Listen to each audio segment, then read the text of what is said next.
This story is about a wife who places a single bead in her husband's palm and asks the question every heart fears. How many times can love forgive before it becomes silenced? Grace Williams gave up a bright legal career to keep a home that did not see her. Then the city began to whisper. An old love returned. A marriage bent under pride and shame.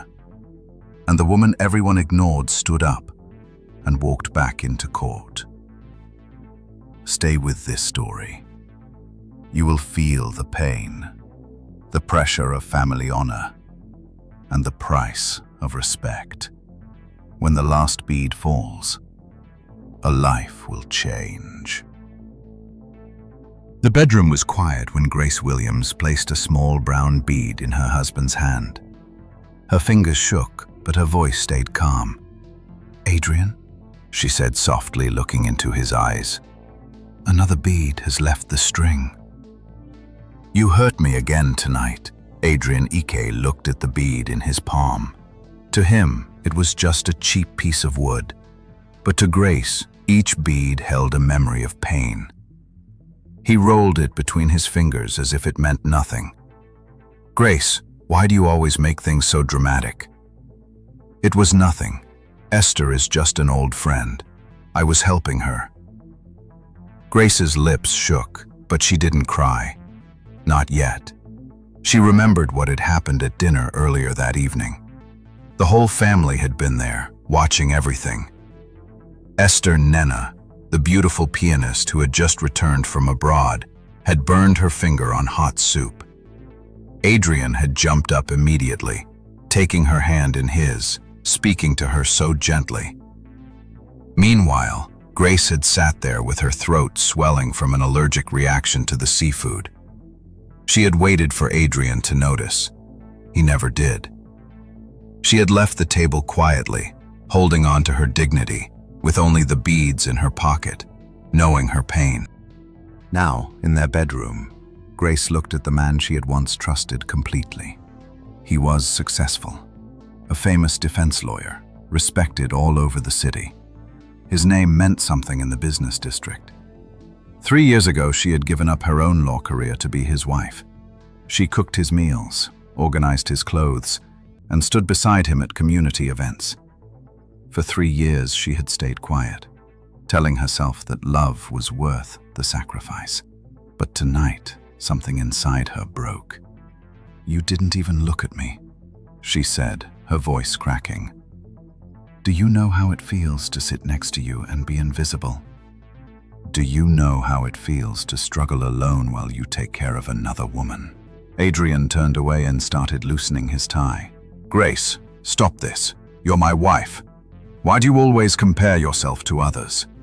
I chose you. Isn't that enough?" A tear finally rolled down her cheek. "Enough? You think being ignored is enough? You think watching you care for someone else while I suffer in silence is enough? Adrian, I gave up everything for this marriage. But you forgot about me the moment Esther came back." The silence that followed was heavy. Adrian stopped moving, his tie hanging loose. He had heard her angry before, but never like this. There was something different in her voice now. Strength mixed with deep sadness. Grace held the remaining beads tightly. "Each bead was a promise," she said quietly. "A promise that you would see me, that you would love me. Tonight, I see the truth. There are too few beads left." Adrian's face hardened. "Grace, don't talk like we're in court. You're my wife. People respect us. Divorce would bring shame." She lifted her head, her eyes red but determined. "No, Adrian. Divorce will bring me peace. Tomorrow I'm going to the local government office. I won't waste my life waiting for you to love me." His face grew dark. "What will people say? The elders, my colleagues, our families, they already talk, Grace interrupted. They whisper that Esther is your true love, that I'm just a shadow in your home. Let them talk. I won't beg for pieces of affection anymore. She put the wooden box of beads on the table. The sound of it closing echoed in the room. Then she walked to the door. Adrian lifted his hand halfway, as if to stop her, but his pride held him back. At the doorway, she turned one last time. Tears marked her face, but she stood tall. I won't be your silent wife anymore, Adrian. From now on, I'll be myself again. She walked out into the night. The compound gate creaked as she left. Adrian sat alone in the dim room, staring at the bead in his hand. For the first time, it felt heavy. He closed his fingers around it and realized he might have already lost her. The next morning came quietly to the family compound. Grace woke before everyone else and put an envelope in her bag. Inside were the papers that would change everything. She looked at herself in the mirror, seeing tired eyes, then walked out to the street where the city was already busy. The local government office was crowded. People stood in long lines under old ceiling fans, waiting for different things: birth certificates, permits, licenses. But Grace's reason for being there was heavier than all of theirs. When her turn came, the clerk pushed a form across the desk. There's a 1-month cooling-off period, he said. Sign here. Attach your identification. Grace's hand shook, but she controlled it. She wrote her name slowly. Grace Williams Ike. Seeing it on paper, the last name felt strange, like it didn't belong to her anymore. She handed the form back. As she turned to leave, she saw Elder Nicholas standing by the door. His hands were behind his back, and his eyes showed concern. He had watched her grow from a brilliant young lawyer into a quiet wife. He walked toward her. Grace, he said gently, marriage isn't something you throw away. Think carefully. Family honor matters. Grace bowed slightly out of respect. Elder, I carried that honor while my spirit died. I won't let it crush me anymore. He sighed and let her go. By afternoon, news had spread through the business district. People were talking everywhere. Grace Williams was at the registry, someone said. She wants to leave Adrian. At Adrian's law firm, the staff looked at each other nervously. They could hear Esther's sweet laugh coming from a meeting room. When Adrian walked into the lobby, he found Grace waiting for him. We'll talk at home, he said quickly, keeping his professional smile. No, Grace said firmly. We'll talk here. The staff looked down, pretending to work with their papers. Esther came out of the meeting room, graceful as always. Grace, she said kindly, I hope you're well. Grace looked from Esther's bandaged finger to Adrian's tense face. I was invisible at dinner, she said. I won't be silent here. Adrian's face grew hard. Don't embarrass yourself. People are watching. Her laugh was bitter. I lived with embarrassment for 3 years. Now I'll live with truth. A senior partner cleared his throat. Perhaps we should use the boardroom. Inside the boardroom, with the door closed, Grace spoke clearly. I signed the papers today. In a month, this marriage ends. Adrian stared at her, shocked. The cooling off period exists for a reason. You might change your mind. I won't, she said quietly. My mind is on myself now, not you. He leaned forward. Grace, think about my reputation. Think about what people will say. You thought about people. she whispered, her voice breaking. But never about me. He had no answer to that. That evening, Grace went to a storage unit at the edge of the city. She opened a box labeled Case Notes, and the smell of old paper filled her nose. These were the files from her days as a lawyer. Cases where she had won freedom for the helpless and protection for the weak. Her hands shook as she picked one up. She had hidden this part of herself for 3 years. Now it was coming back. Her phone buzzed, a message from her mother. "Come to the family compound. The aunties are waiting." Grace put 3 boxes in her car and drove to the compound. The sitting room was full of uncles and aunties. They talked about shame, about patience, about what the community would think. She listened quietly until her mother looked at her. Finally, she stood up. "I hear your words," she said softly. "I respect you all, but I can't live in silence anymore. I made myself small so our house could look big. But my being small didn't help anyone." The room went quiet. Her mother's eyes showed both sadness and pride. As Grace left the compound that night, her phone rang. It was a stranger's voice, urgent and worried.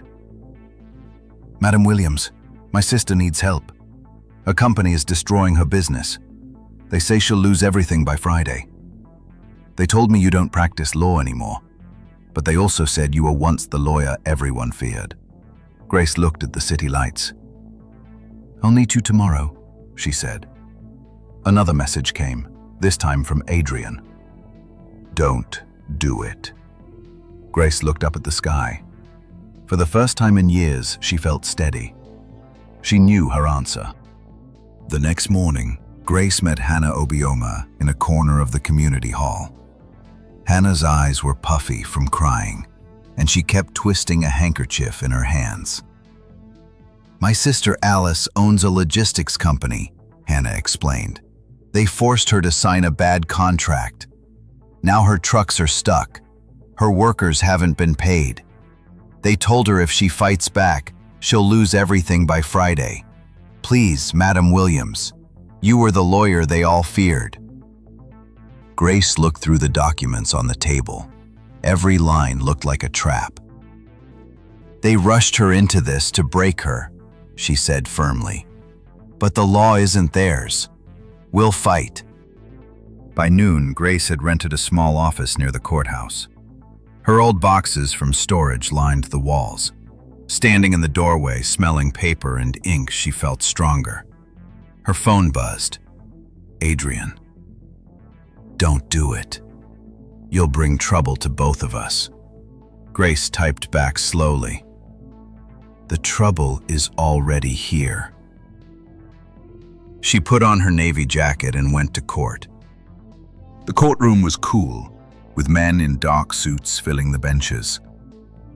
The opposing lawyer, a smooth-talking man with sharp eyes, greeted her with a mocking smile. "Counsel Williams," he said, "we thought you had retired." Grace met his eyes. Resting isn't the same as dying. When the case was called, she stood. "Your Honor, we need an urgent order to stop the defendants from taking my client's assets or disrupting her business until the full hearing." The judge frowned. "On what grounds?" Grace held up the contract. "Unfair pressure. Threats. Lies. If the court waits, workers will lose their jobs this week. Justice must be faster than greed." The other lawyer threw around big words and numbers. Grace answered with simple facts. The emails, the frozen bank accounts, the recorded threats. Her voice was calm but sharp, cutting through the confusion. Finally, the judge spoke. "Temporary order granted. 14 days, full hearing to follow." Hannah gasped and covered her mouth with her hands. Grace didn't smile. She just nodded and packed her files. But inside, something that had been buried was coming back to life. She hadn't just saved a business, she had saved herself. Outside, the sun was bright. News spread fast. "Grace Williams wins injunction," one blog wrote. "The Iron Voice returns," said another. Her name was in the air again. Back at her office, she made tea with shaking hands. Before she could drink it, her phone lit up.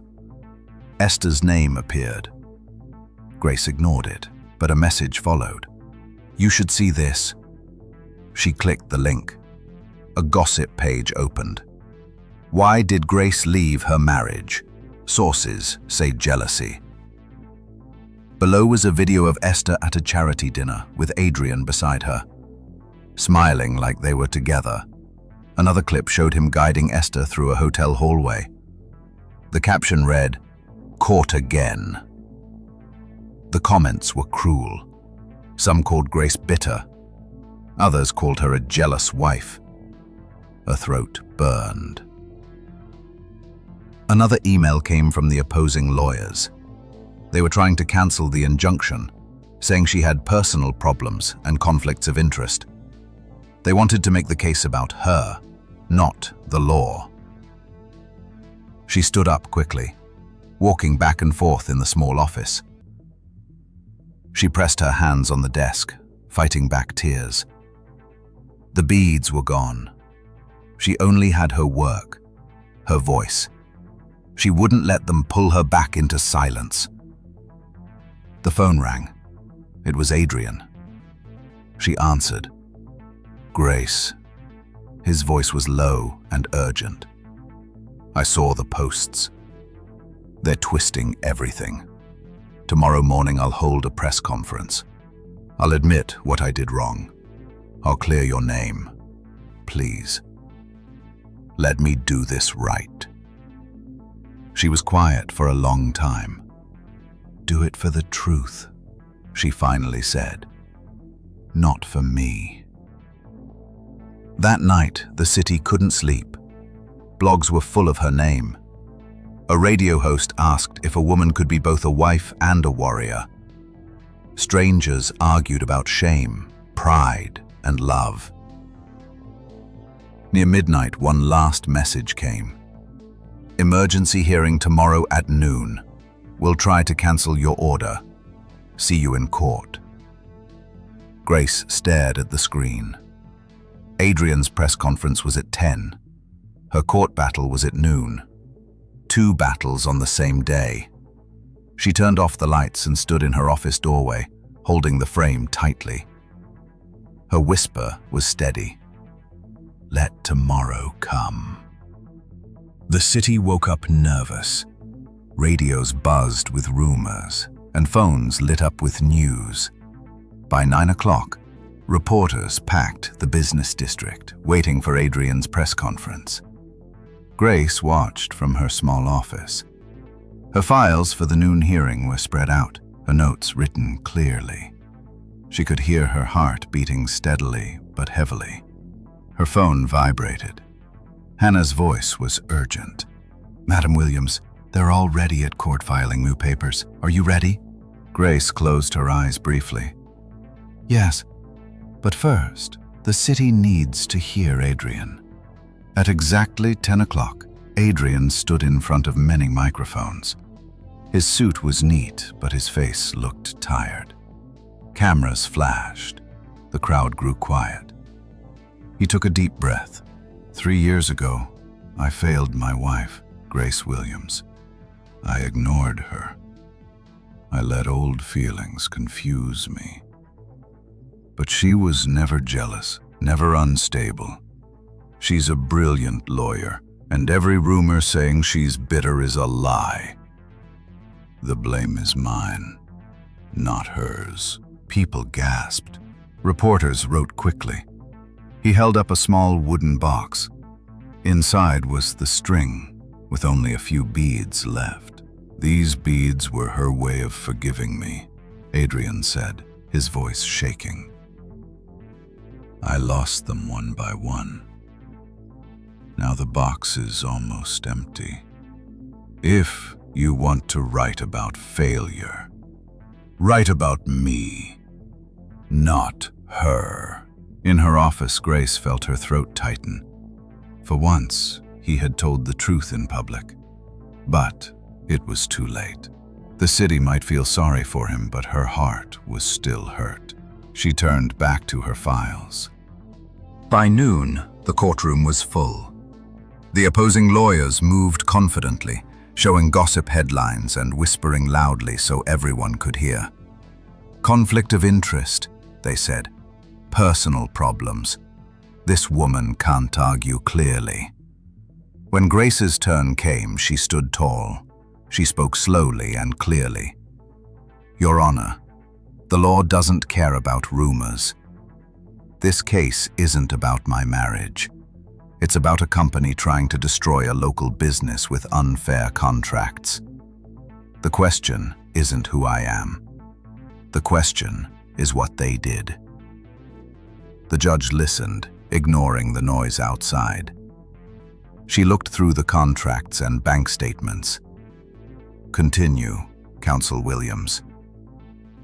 Grace laid out each fact clearly. The pressure emails, the frozen accounts, the impossible contract terms. Her words cut through the confusion until everyone in the courtroom leaned forward in silence. The opposing lawyer tried again, waving headlines. Her own husband admits he was wrong. How can she stand here and be objective? Grace looked him in the eye. Being objective doesn't mean having no pain. It means knowing where justice belongs. It belongs here, with Alice Chioma. People in the gallery stirred. Even the judge stopped writing. Finally, the judge spoke. The temporary order stays. The claimant's business is protected until the full hearing. Hannah cried with relief. Grace sat down slowly, her hands shaking under the desk. She had survived another battle. But as she packed her files, a young clerk rushed in and handed her a folded note. She opened it. Be careful. Someone wants this fight to ruin you beyond the law. Her stomach tightened. She looked around, but the clerk had disappeared into the hallway. Outside the courthouse, cameras flashed again. Reporters shouted questions, pushing microphones toward her. Grace, do you forgive your husband? Is Esther still in the picture? Are you using this case to rebuild your name? Grace shielded her eyes from the sun and said nothing. Her phone buzzed again, a new message from an unknown number. Meet me at the community hall tonight. If you want the truth, come alone. She held her breath and stared at the screen. Was it a trap? Or was this bigger than she thought? The crowd pressed closer, cameras clicking. Grace put her phone in her bag, straightened her shoulders, and walked through them without speaking. The beads were gone, but the battles were just beginning. The community hall was dark when Grace arrived that evening.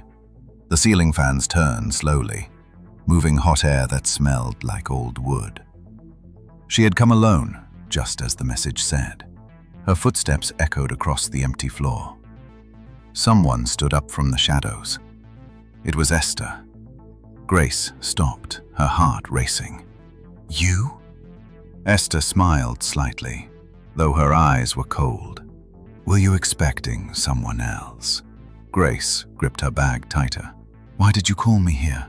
Because, Esther said softly. You need to hear the truth before the city drowns you with lies. She walked closer, her heels clicking on the floor. Do you know why Adrian can't let me go? Do you know why you feel invisible every time he looks at me?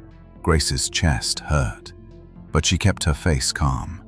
Say what you came to say. Esther stopped a few feet away. Because he and I have memories you can never erase. I was his first love, Grace. Everyone knows it. You might win in court, but I already won the heart he never gave you. The words cut deep, but Grace stood firm. Then why are you here, Esther? To brag? Esther's smile disappeared. She lowered her voice. Because you're stronger than me, and that strength threatens me. If you succeed, you erase me. I can't let that happen. Silence filled the space between them. Grace felt her breath catch. She had expected gossip, maybe a warning. Not this confession. You sent the rumors, Grace whispered. Esther didn't deny it. Public opinion is a powerful weapon. Adrian might try to clean your name, but I won't stop until every door closes to you. Think about it. Step back. Return to silence, and I'll leave you alone. Grace's heart pounded. She thought of Hannah and Alice, of the workers waiting for pay, of the files in her office. She thought of 3 years of beads falling one by one. She took a steady breath. No, I won't step back. You can bury me in rumors, but I'll stand in the truth. Esther's eyes narrowed. Then get ready. You might win in court, but outside, I'll destroy you. Her heels clicked away, leaving Grace alone in the hall. Grace stood still, shaking, but her determination burned stronger than her fear. She went back to her office near midnight. Files covered her desk, but she kept looking out the window. The city lights sparkled like restless stars. She whispered to herself, I won't break. Her phone buzzed. Another message from Adrian. Grace, I went to the hall. They said you already left. Please, let me see you. Just once. I need to talk to you face to face. She stared at the screen, torn. His public confession had touched her, but his years of silence weighed more. She didn't reply. At dawn, she returned to the courthouse for the next hearing. The gallery was packed, with reporters pushing against the doors. Adrian sat in the back, his eyes fixed on her with unspoken words. Esther sat on the opposite side, elegant but sharp, like a knife wrapped in silk. The judge entered, and everyone stood. Grace's stomach churned. But when called, her voice was clear. She argued the law, point by point, steady as a rock, even as whispers filled the gallery. During a break, Adrian approached her quietly. Grace, please, he said, his voice raw. Don't let Esther twist this. I still love you. She looked at him for a long moment. Love, spoken too late, gives no protection, she answered and walked away. When the session continued, the judge called for final arguments. Grace gathered her papers, her hands trembling. She knew this case was no longer just about contracts. It was about her life, her name, her place in the world. The judge struck the gavel once. Judgment will be delivered tomorrow morning. The room gasped. Grace's knees felt weak, but she stood straight. Tomorrow would seal her fate, through law, through truth, or through the lies already spreading like fire. She walked out into the bright sunlight, her heart heavy with one thought. Tomorrow decides everything. The courthouse was quiet the next morning. Reporters filled the steps, cameras flashing as Grace walked up steadily. She wore her navy jacket, her files under one arm. She could feel eyes on her from every direction. Supporters, critics, doubters.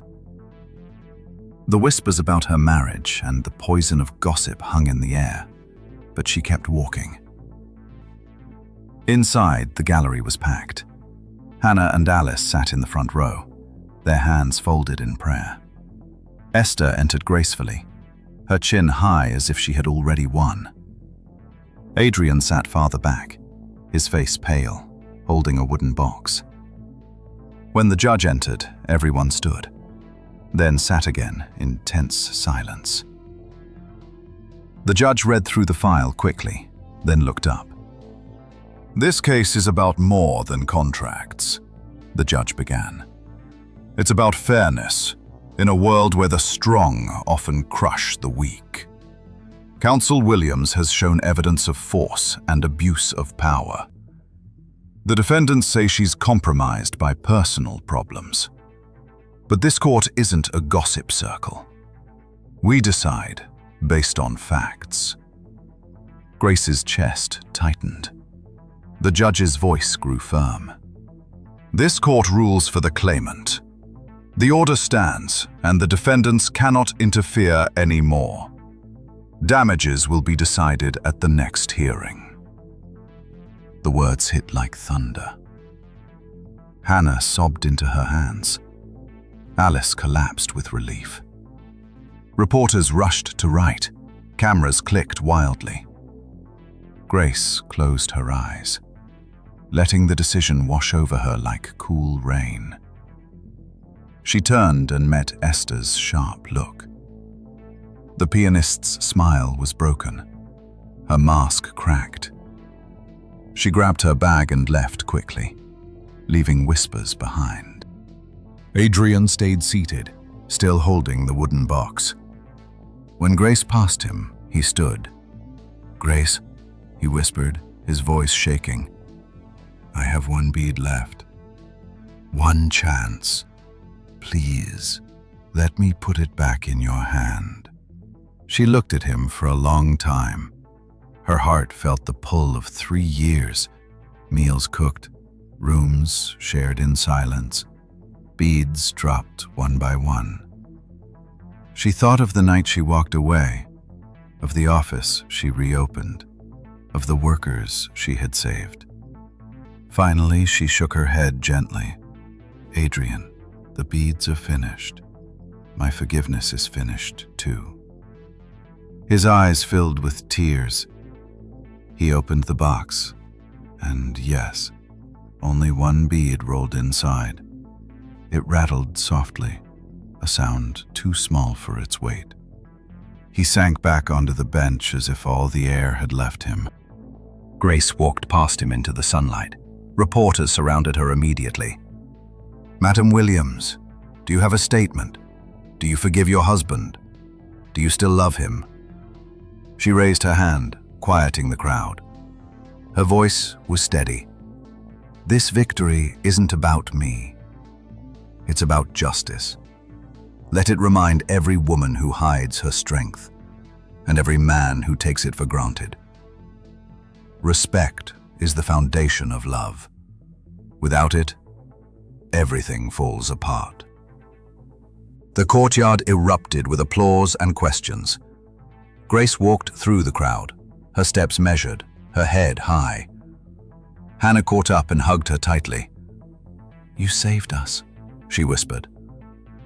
Grace smiled slightly. "No, Hannah. I saved myself." They parted, and Grace continued alone toward the gates. The noise behind her faded. For the first time in years, she felt light and free.